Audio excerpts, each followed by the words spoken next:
Sinpo TV kembali hadir bersama saya Sri Dewi Andayani dalam Warta Parlemen selama sepekan.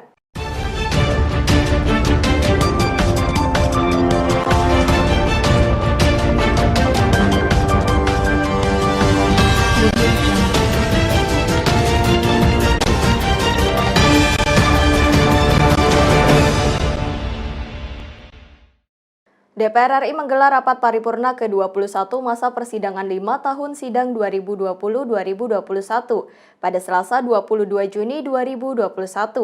Rapat dipimpin oleh Ketua DPR RI Puan Maharani yang diselenggarakan dengan kehadiran fisik terbatas.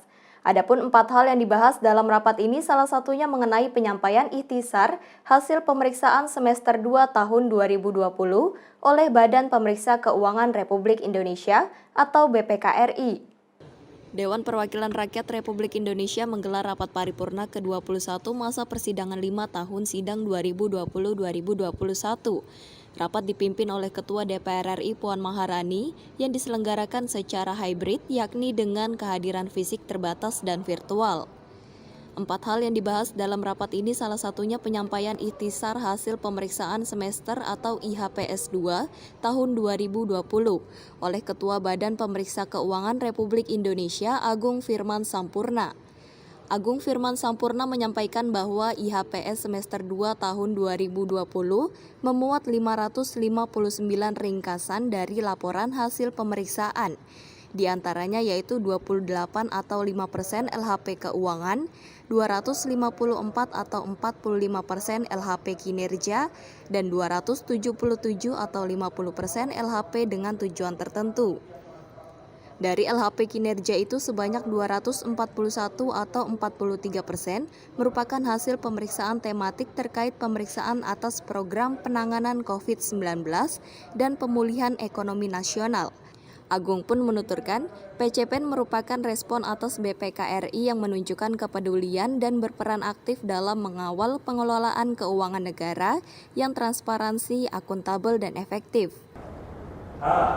Pelaporan beberapa transaksi pajak belum lengkap menyajikan hak negara minimal sebesar 21,57 triliun dan 8,26 juta US$ serta kewajiban negara minimal sebesar 16,59 triliun sesuai basis akuntansi aktual.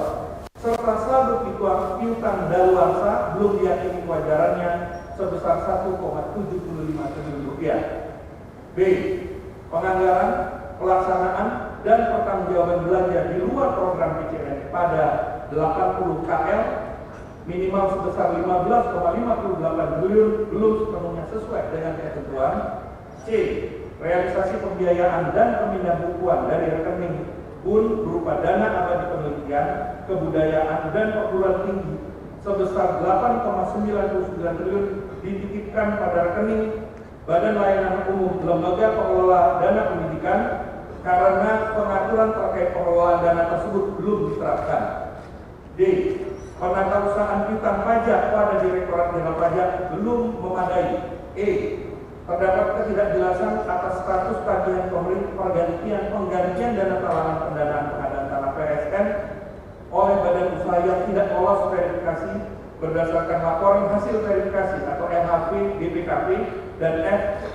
Pemerintah belum menetapkan pedoman perhitungan kewajiban jangka panjang atas program pensiun. Atas permasalahan-permasalahan tersebut, BPK memberikan rekomendasi kepada pemerintah untuk perbaikan pengelolaan dan pertanggungjawaban APBN tahun mendatang untuk segera ditindaklanjuti. Dari Jakarta, Sri Dewi Andayani Depananda melaporkan untuk Sinpo TV. Tunggakan Kementerian Kesehatan sebesar Rp144 miliar perihal penanganan COVID-19 di RSUD Bekasi belum juga dibayarkan. Menanggapi hal itu, Wakil Ketua DPR RI Sufmi Dasko Ahmad berencana akan membantu mengkomunikasikan hal tersebut melalui Komisi 9 DPR, agar pemerintah dapat memprioritaskan penyelesaian biaya rumah sakit. Pemerintah Kota Bekasi mengungkap Kementerian Kesehatan masih memiliki tunggakan yang belum dibayarkan Kementerian Kesehatan dalam penanganan COVID-19 sebesar Rp144 miliar sehingga dikhawatirkan Rumah Sakit Umum Daerah atau RSUD Bekasi tersebut terancam gulung tikar. Menanggapi hal tersebut, Wakil Ketua DPR RI Sufmi Dasko Ahmad akan membantu mengkomunikasikan hal itu melalui Komisi 9 DPR RI. agar pemerintah dapat memprioritaskan penyelesaian biaya operasional rumah sakit agar tidak mengganggu proses penanganan COVID-19 di wilayah Bekasi dan sekitarnya. Dasko menyampaikan kekhawatirannya mengenai kelancaran operasional RSUD Bekasi tersebut dikarenakan 75% pemasukan rumah sakit berasal dari biaya penanganan COVID-19. Ya, kalau lihat dari pemberitaan memang memprihatinkan bahwa 75% pemasukan dari RSUD Bekasi memang dari pemasukan dalam hal penanganan penyakit ini, COVID-19. Nah, sehingga kalau tunggakannya terus berjalan, kita khawatir akan mengganggu kelancaran operasional dari rumah sakit yang tentunya sangat dibutuhkan masyarakat. Ya, nanti kami akan bantu komunikasikan melalui Komisi 9, itu meminta kepada pemerintah untuk memprioritaskan mana-mana yang sangat mendesak untuk diselesaikan supaya operasional dari rumah sakit tersebut bisa tidak mengganggu penanganan COVID-19 ini. Dari Jakarta, Sri Dewi Andayani Halida Dianisina melaporkan untuk Sinpo TV. Ketua DPR RI Puan Maharani mendesak pemerintah untuk segera melakukan upaya penanganan COVID-19 yang saat ini semakin meningkat di beberapa daerah di Indonesia.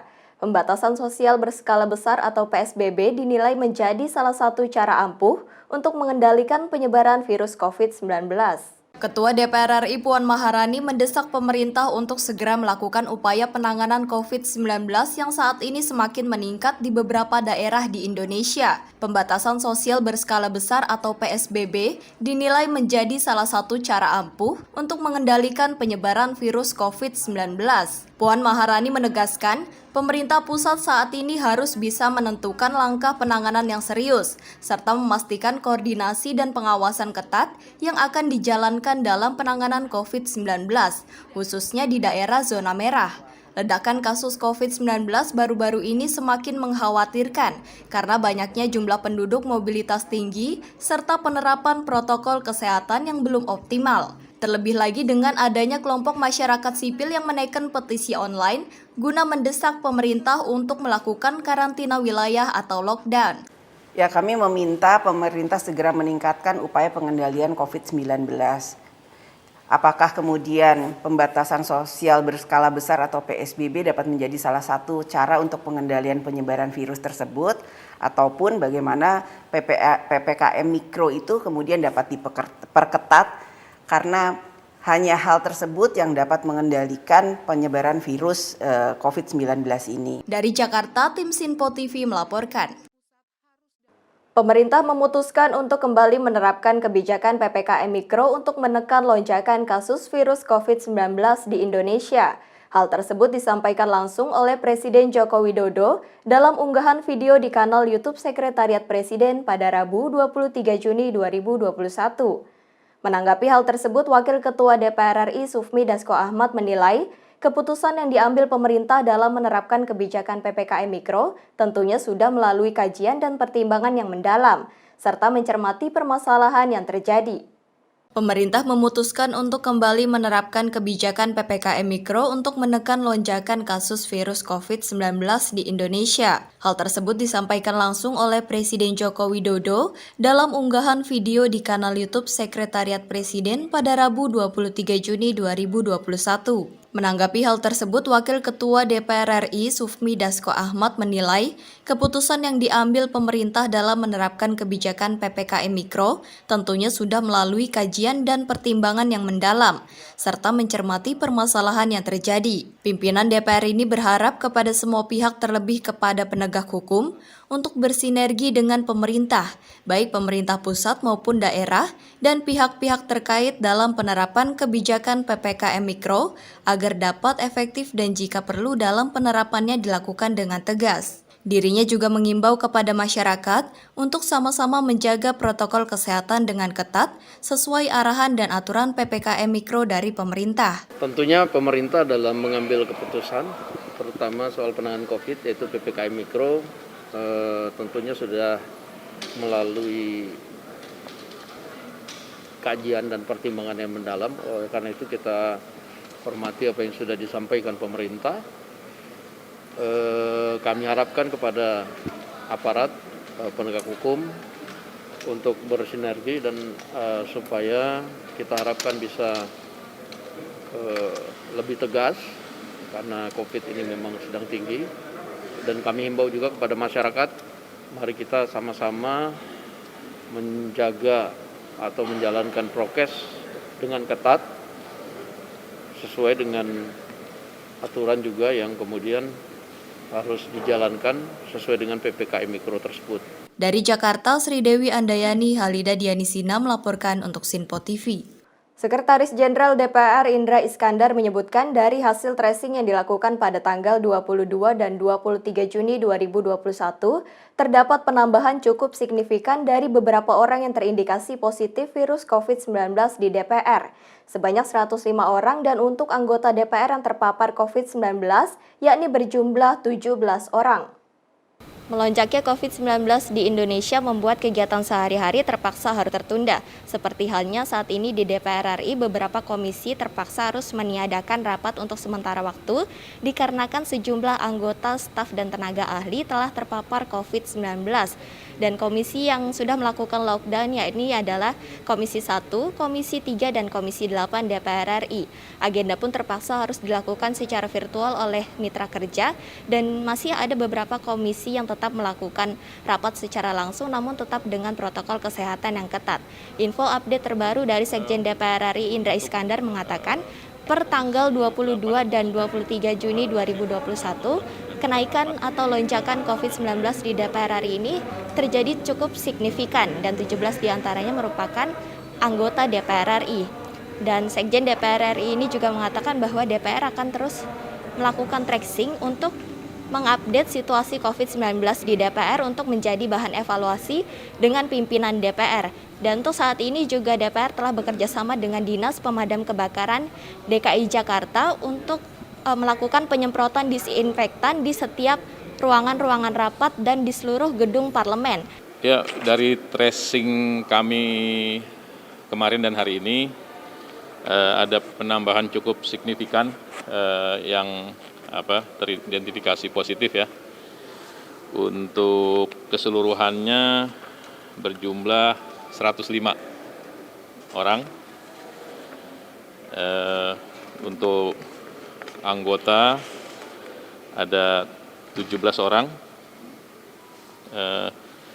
selebihnya tersebar pada tenaga ahli, cleaning service, tenaga PAMDAL, kemudian dan ASN.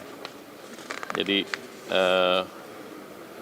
di luar yang 17 itu tersebar di beberapa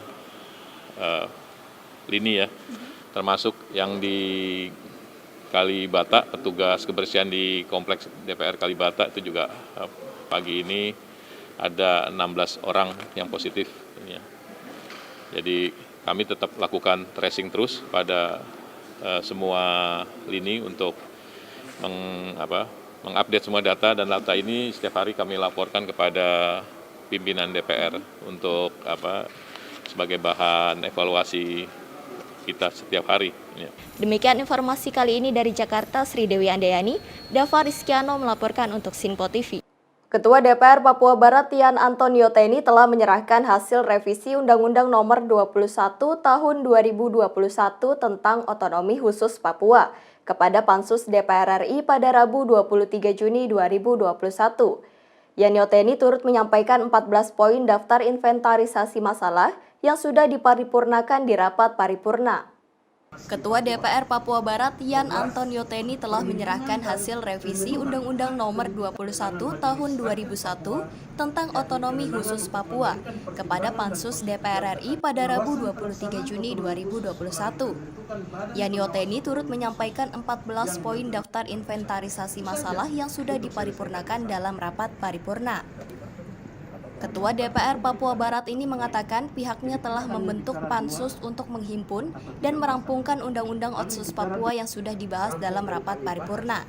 Dirinya berharap aspirasi rakyat Papua melalui Undang-Undang Otonomi Khusus Papua ini dapat didengar dan dibahas lebih lanjut oleh DPR RI serta pemerintah pusat di Jakarta. Saya Yan Yoteni, Ketua Pansus Revisi Undang-Undang Otsus Dewan Perwakilan Rakyat Papua Barat.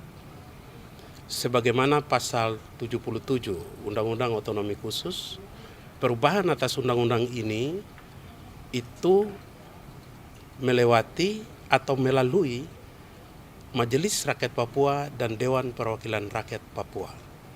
Kami dari Dewan Perwakilan Rakyat Papua Barat telah membentuk pansus menghimpun, merampung semua aspirasi masyarakat terhadap perubahan undang-undang ini.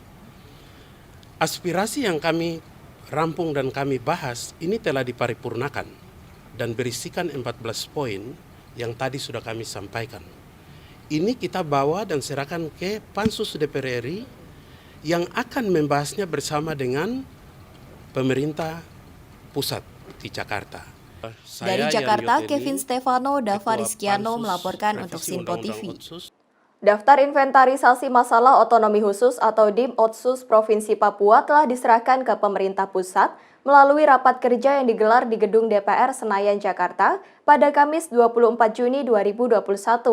Rapat dipimpin oleh Ketua Pansus Otsus Papua, Komarudin Watubun, yang dihadiri oleh anggota Pansus dari berbagai fraksi dan juga jajaran kementerian.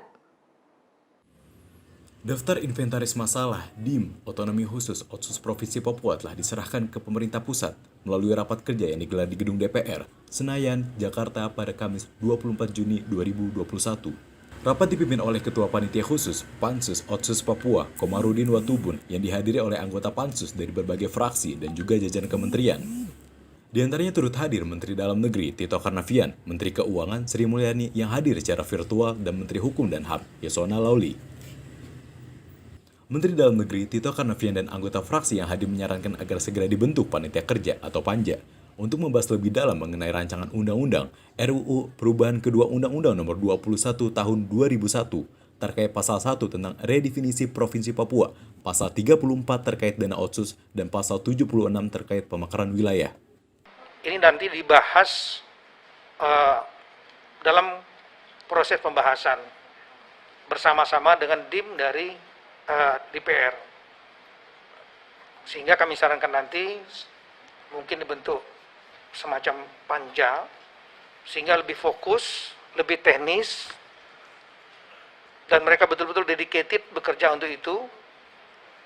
Dan kami akan terus mengikuti perkembangan di tingkat pembahasan, tapi tidak pembahasan karena panja nanti secara teknis, maka eselon 1 yang akan bekerja karena teknis. Sekali lagi, bukan berarti kami selaku Mendagri tidak mau hadir, tidak. Tapi kami akan memonitor hal-hal yang sangat krusial yang memerlukan kebijakan di tingkat atas. Tentu kami akan menjembatani. Usulan tersebut pun disetujui oleh Ketua Pansus Otonomi Khusus Papua, Komarudin. Komarudin juga meminta agar pemerintah menghadirkan pihak kementerian dan lembaga terkait pada rapat Otsus Papua selanjutnya. Saya ada minta satu keputusan lagi, khusus untuk menteri-menteri yang akan terlibat nanti. Itu harus diputuskan, supaya Pak Mendagri sampaikan surat kepada mereka. Jadi tidak ada alasan tidak hadir. Dari Jakarta, tim Sinpo TV melaporkan. Anggota Komisi 9 DPR RI Saleh Partaunan Daulay menginginkan agar vaksin Nusantara segera diadakan. Dirinya mengatakan dari hasil uji coba, tingkat imunitas seseorang yang sudah divaksin Nusantara meningkat cukup drastis, sehingga vaksin Nusantara layak digunakan. Anggota Komisi 9 DPR RI, Saleh Partaunan Daulay, menginginkan agar vaksin Nusantara segera diadakan. Dirinya mengatakan, dari hasil uji coba, tingkat imunitas seseorang yang sudah divaksin Nusantara meningkat cukup drastis, sehingga vaksin Nusantara layak digunakan. Saleh mengatakan, Indonesia akan merugi apabila vaksin ini tidak dimanfaatkan, karena dirinya menganggap bahwa vaksin ini mampu menurunkan penyebaran virus COVID-19 melalui meningkatnya imunitas seseorang. Ketua fraksi Partai Amanat Nasional, Saleh Daulay, meminta kepada Presiden Joko Widodo untuk melihat secara khusus vaksin Nusantara ini.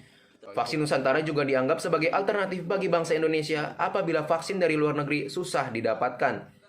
Saleh juga berharap agar pihak BPOM segera membuka diri agar vaksin Nusantara ini bisa mendapat restu dari pemerintah dan bermanfaat bagi negara. Saya meminta kepada Presiden Jokowi di hari ulang tahunnya ini, tolong untuk melihat secara khusus ya vaksin Nusantara ini. Panggil semua pihak, ya kan? Ini kan atas nama bangsa Indonesia nih. Jadi karena atas nama bangsa Indonesia, Presiden bisa panggil semua orang.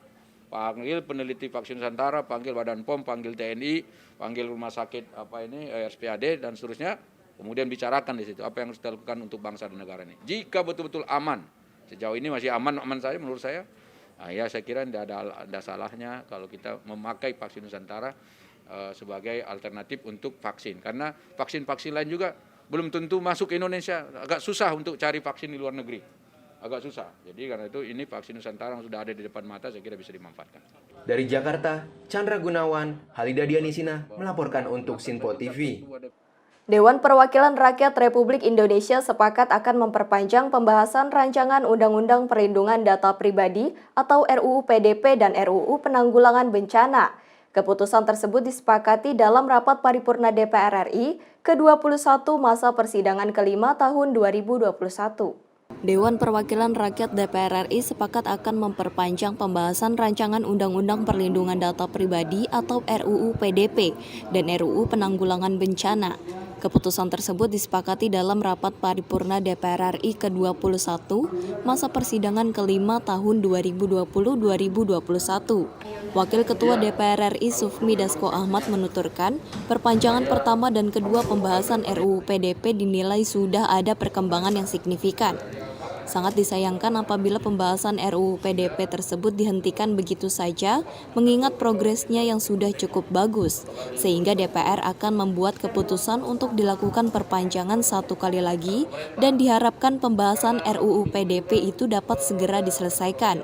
Belum diketahui berapa lama pembahasan RUU PDP ini akan berlangsung, Dasko memperkirakan batas maksimal pembahasan akan selesai sampai akhir masa sidang berikutnya. Jadi masing-masing RUU sudah kita lihat dan evaluasi sejauh mana itu perkembangannya. Dan kita lihat bahwa dari perpanjangan yang pertama sampai kedua itu pembahasannya juga sudah signifikan. Sehingga sangat disayangkan kalau kemudian nanti kita stop di tengah jalan. Itu kan kalau kita stop itu kalau memang tidak memungkinkan selesai. Nah ini kita lihat progresnya cukup bagus. Sehingga perpanjangan satu kali lagi mudah-mudahan itu sudah finish. Karena PDP juga sangat diperlukan dalam situasi seperti sekarang ini. Kalau berapa lamanya kita belum bisa tahu, tapi maksimal ini satu masa sidang. Iya. Dari Jakarta, Firda Damayanti, Halida Dianisina melaporkan untuk Sinpo TV. Demikian Warta Parlemen kali ini dan sampai bertemu pekan depan. Tetap saksikan berita terkini di Sinpo TV, Sinpo ID, dan media sosial Sinpo lainnya.